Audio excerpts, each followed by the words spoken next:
네, 오늘 첫 번째 사연은 엄마 식당에서 한우 먹고 계산 안 하는 친구 사연입니다. 우리 엄마가 한우 식당을 합니다. 정장 친구와 지금 셋째 임신 중이고 남편이 외벌이 중입니다. 형편이 조금 많이 여의치 않다고 들었습니다. 벌써 몇 년 전 일입니다. 친구가 둘째 임신 중일 때 고기가 너무 먹고 싶어서 제일 싼 소고기 부위를 샀는데 너무 질기다고 어디가 맛있는 부위냐고 묻길래 그걸 듣고 좀 마음이 짠했습니다. 엄마한테 말했더니 우리 엄마가 나 임신했을 때 돈이 없어서 먹고 싶은 걸 못 먹었는데 지금도 나를 볼 때마다 그게 그렇게 속상하다고 미안하다고 합니다. 엄마가 그 친구를 엄마 식당으로 오라고 했습니다. 엄마는 좋은 마음으로 고기를 구워 주셨고 집에 가서 먹으라고 이바지 보낼 때처럼 한우를 많이 포장해서 줬습니다.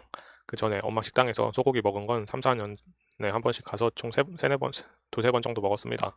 그때는 친구랑 나랑 둘이 먹었고 엄마 찬스로 돈은 안 냈습니다. 냉면 갈비탕 이런 거 먹을 때도 있었습니다. 물론 돈은 안 냈습니다. 둘 다 어렸고 내가 먼저 가자고 했으니까 당연히 돈은 안 내도 된다고 생각했습니다. 그런데 갑자기 셋째 임신했다면서 초기라 입덧이 너무 심한데 소고기만 들어간다고 하는 겁니다. 입덧 심하면 물도 못 넘긴다고 들었는데 아무튼 애기들이랑 남편이랑 1.5룸 빌라에 살고 있고 평소에도 돈 때문에 신랑이랑 많이 싸운다는 소리를 들어서 대충 형편이 넉넉하지 않다는 건 알고 있었습니다. 소고기 얘기를 하면서 또 돈 때문에 푸념을 하길래 내가 축하해 줄 겸 내일 점심에 우리 식당에서 소고기 먹자고 했습니다. 사실 나도 나이가 드니까 가게 직원들 눈도 있고 친구 데려와서 먹으면 불편합니다. 우리 엄마 식당이니 다 공짜다. 절대 이런 거 아닙니다. 애들 코로나 때문에 등원 안 시킨다고 그래서 그럼 내일 신랑 회사 가면 점심에 애들 데리고 택시 타고 오라고 했습니다. 전화 끊고 그날 저녁에 친구가 남편이랑 애기 둘 데리고 지금 출발한다고 나한테 전화가 왔습니다. 저녁에 갑자기 소고기가 먹고 싶어졌다고요. 집이 엄마 가게 근처라 버선발로 케이크까지 사들고 가서 셋째 임신 축하해줬습니다. 분위기는 화기애애하게 헤어졌습니다. 요즘엔 직원들 눈치 보여서 친구들 데리고 잘 안 오지만 어쩌다가 이렇게 먹게 되면 금고에 엄마 찬스 플러스 셀프 디스카운트 받아서 10만 원 정도 넣고 나옵니다. 그래서 평소엔 집에서 편하게 먹습니다.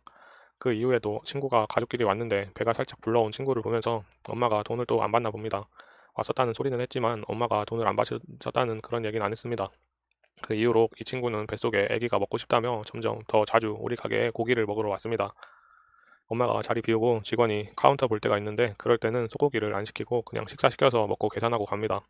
어느 날은 오전에 와서 엄마가 있을 때 소고기를 주문합니다. 다 먹기 전에 엄마가 병원에서 수면 내시경 예약 시간이 다 돼서 가게를 비웠습니다. 친구가 다 먹고 직원분께 사장님을 찾았다고 합니다. 사장님 지금 외출 중이라고 금액 얼마 나왔다고 하니까 여기 사장님 딸이랑 자기가 동창이라 사장님이 돈 안 받으신다고 했다고 합니다. 그 직원분이 잠시만 기다리시라고 하고 뒤에 가서 엄마한테 전화를 했는데 엄마가 병원에 있어서 전화를 못 받으셨습니다. 직원분이 자기 마음대로 돈을 안 받을 수는 없으니까 나한테까지 전화가 온 겁니다. 이거 드셔서 얼마 나왔다. 친구분이라고 하시는데 돈 안 받아도 되냐. 그렇게 해서 그 전에도 이런 일이 있었다는 전말을 직원분께 듣게 됐습니다. 내가 직원분이랑 전화 끊고 친구한테 전화해서 진짜 기분 안 나쁘게 웃으면서 그래도 엄마가 직원들 월급 주고 해야 되는데 요즘 코로나 때문에 장사가 잘 안 되시는 것 같아. 대신 식사랑 음료 이런 건 돈 받지 말라고 할게. 뭐 대충 이렇게 말했습니다. 그리고 친구도 아니야 돈 내야지 코로나 때문에 어머님도 힘드시겠다. 그래 그래 또 통화하자 이러면서 웃으면서 끊었습니다. 그래서 나는 그 친구가 기분이 안 나빴다고 생각했는데 얼마 전에 톡하니까 벌써 말투가 기분이 나쁜 겁니다. 설마 그것 때문일까 하고 그날은 그냥 넘어갔습니다. 근데 요즘 네이버에 영수증 평점이 생겼잖아요. 거기에 고기도 별로고 반찬도 맛없고 더럽게 비싸고 직원들도 불친절하고 초심을 잃은 것 같다. 사람들이 여길 왜 가는지 모르겠다. 장문에 평점 테러가 있길래 아이디 타고 들어가서 보니까 그 친구입니다.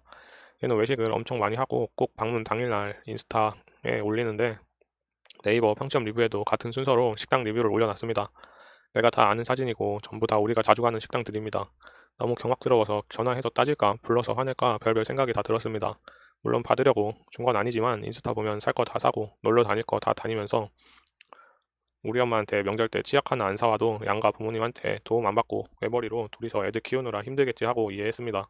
그동안 최선을 다해 진심으로 대한 걸 이런 식으로 갚는구나 싶어서 기가 막히고 참 이런 친구 한 명이 정리된다는 게 너무 허망합니다. 친구야, 받으려고 준 건 아니지만 애기들 낳을 때마다 출산 선물 사주고 인형 사주고 과일 사주고 고기 사주고 너에겐 항상 주고 싶었다. 그리고 그동안 나는 너에게 진심을 다했다고 생각한다.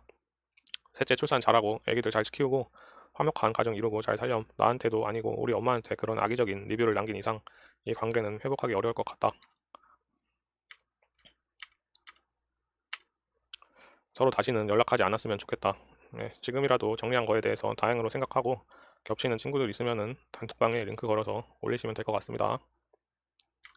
네, 다음 사연. 시어머니와 저 그리고 남편 누가 잘못하는 걸까요? 저는 30 중반 결혼 2년차 여자입니다. 남편을 만나서 결혼을 하면서 타 지역으로 오게 되었고, 결혼 후에 1년 동안 일자리를 구하지 못해서 집에서 쉬게 되었습니다. 말이 쉬셨다는 거지 설거지며 빨래며 청소며 밥이며 쓰레기 버리는 일이며 모두 제가 했습니다. 남편이 힘들게 일하다 오니 집에서 쉬는 제가 하는 게 당연하다고 생각했습니다. 그리고 지금 일 시작한 지 1년 됐지만 불과 몇 달 전만 해도 꼬박꼬박 같이 출퇴근하는데 더 일찍 일어나서 아침밥 차려주곤 했습니다. 문제는 시어머니입니다. 저희 시어머니는 홀 어머니입니다. 처음 남편과 연애할 때만 해도 나 신경 쓰지 말고 너희끼리 나가서 데이트하거라. 신경 써줘서 고맙다. 이런 마인드여서 아들만 있는 집에 저라도 어머니 외롭지 않게 살가운 딸처럼 다가가야겠다 생각했고, 단 한 번도 남편의 어머니다라고 생각하고 대한 적 없었고 저희 친정엄마처럼 똑같이 생각했습니다. 그런 마인드였던 어머님이 결혼하고 나서 점점 저에게 요구사항이 많아지십니다. 일 쉴 때는 매일 하루 한 번 8시, 10시쯤 전화가 와서는 아들 밥 챙겨 먹여 보냈냐, 뭐 먹여 보냈냐, 밖에서 일하는 사람은 밥심으로 앞침 굶으면 안 된다.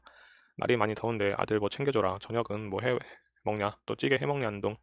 그리고 전화할 때마다 늘 빠지지 않고 하는 소리가 안 심심하냐, 안 지루하냐였습니다.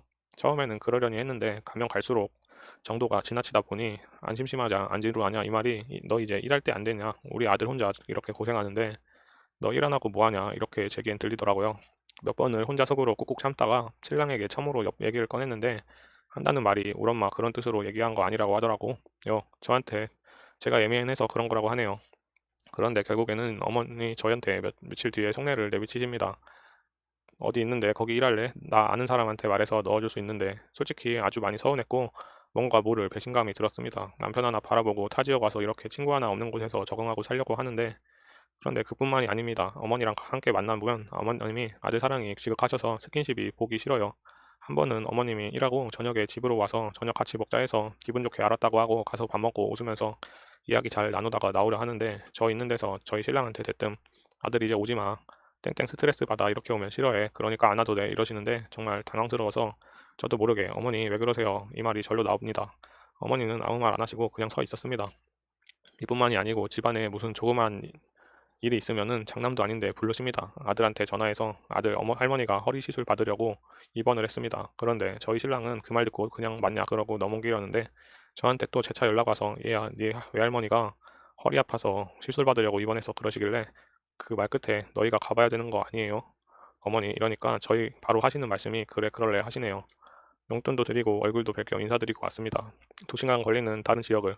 그런데 정작 할머니는 저희가 왔다 갔다 하는 것도 모르시더라고요. 약에 취해서. 그리고 또 집안에 친척 어른 누가 다쳤다고 신랑한테 얘기를 했었나 봐요. 아무런 소식 없으니까 또 저한테 재차 연락 와서 누가 아파서 다쳐서 입원했다고 주말에 계속 같이 가자는 식으로 말씀하셔서 저희 주말 결혼식 있었을 뿐더러 결국 신랑과 대판 싸웠습니다. 저희 정말 거짓말 하나 안 하고 연애 때 단 한 번도 싸운 적이 없었고요. 결혼하고 나서도 저희 둘 문제로 단 한 번도 싸운 적 없는 부부입니다. 서로 배려하고 존중해주고 나름 행복한 결혼 생활이었습니다. 그런데 10번은 더 싸운 것 같습니다. 그 10번이 모두 어머니 문제로 말입니다. 이제는 어머니한테 연락만 오면은 치가 떨리려고 합니다. 없는 소리도 여러 번 지어내셔서 입장 난처하게 만든 적도 많고요. 어머니를 생각하면 정말 영화 올가미가 떠오를 지경입니다. 스트레스로 저는 생판 듣도 보도 못한 병도 여러 번 걸려서 병원도 갔었고요. 하나같이 의사가 하는 말이 아내분 스트레스 받을 일 있었냐고, 신경 쓰거나 스트레스 많이 받으면 안 된다고, 무조건 안정 취하라 합디다. 어떻게 하면 좋을까요? 아무리 마음 비워야지 다짐해봐도 정말 힘듭니다. 남편처럼 아 그래요 하고 말지 저희가 가봐야 하는 거 아니에요? 그 말을 왜 합니까? 뻔히 그 말 바라고 전화한 걸 알면서 님 시어머니도 문제지만 님도 행동에 조금 문제가 있는 것 같습니다. 오늘 사연은 여기까지입니다. 감사합니다.